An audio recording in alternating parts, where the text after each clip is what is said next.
Alhamdulillah, wassalatu wassalamu ala rasulillah wa ala alihi wa sahbihi wa mawalah. Amma ba'd.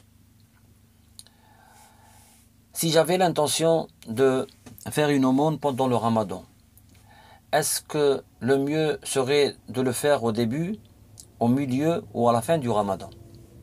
C'est-à-dire, est-ce que la rétribution par rapport à cette aumône est mieux au début, au milieu ou à la fin du Ramadan? Ce qu'il faut savoir, c'est que par rapport aux rétributions d'Allah subhanahu wa ta'ala, par rapport à ce qu'on fait, par rapport à les actes qu'on fait, c'est quelque chose qui fait partie de ce qu'on appelle le ghaib, c'est-à-dire qu'on ne peut pas l'atteindre avec la raison. C'est où on le trouve dans le Coran ou dans la tradition du prophète sallallahu alayhi wa sallam. Or, ce qui nous est parvenu du prophète sallallahu alayhi wa sallam, c'est la spécificité de la sadaqa pendant le Ramadan, ni au début, ni au milieu, ni à la fin. Dans le hadith authentique rapporté par le Bukhari ou Muslim, Rasulullah sallallahu alayhi wa sallam était le plus généreux. Et il était beaucoup plus généreux pendant le Ramadan que pendant les autres mois de l'année.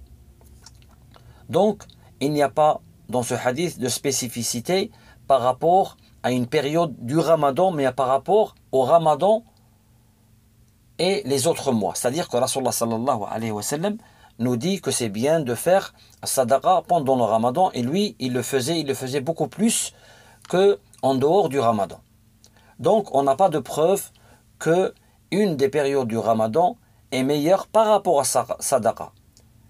Là où on a la preuve, c'est que Rasulullah sallallahu alayhi wa sallam, mais ça c'est par rapport à la prière. Rasulullah sallallahu alayhi wa sallam faisait beaucoup plus de prières de nuit les 10 derniers jours du Ramadan, mais pas par rapport à sadaqa. Et puis, il y a, si on le regarde, on va dire d'une autre fenêtre, c'est que celui qui décide, qui a envie, qui fait la niyya, fait l'intention de faire un acte de bien, par exemple comme une sadaqa, il ne doit pas attendre. Tout simplement parce que personne d'entre nous ne connaît la fin de sa vie. C'est-à-dire, si moi je me dis, je veux donner une sadaqa, mais je préfère attendre les 10 derniers jours du Ramadan, qui m'assure que je vais vivre jusqu'à là? Personne. Et c'est pour ça qu'il faut le faire du moment où on l'a décidé. Et pour étayer mon propos, à l'époque de Omar ibn Abdel Aziz, radiyallahu anhu, on est pratiquement au cheval entre le 1er et le 2e siècle de l'Hégire. Omar ibn Abdel Aziz avait l'intention de donner une terre en aumône. Il avait une terre, il s'est dit, je vais la donner pour Allah, pour que les pauvres aient quelque chose à eux. Et il en a parlé à un de ses enfants. Le lendemain, ce fils revient le voir et lui dit, « Oh père, est-ce que tu as fait ce que tu m'as dit? C'est-à-dire, est-ce que tu as donné cette terre ?» Il lui a dit, « Oui, je le ferai demain. » Et il lui a dit, « Qui t'assure que tu vas vivre jusqu'à demain ?»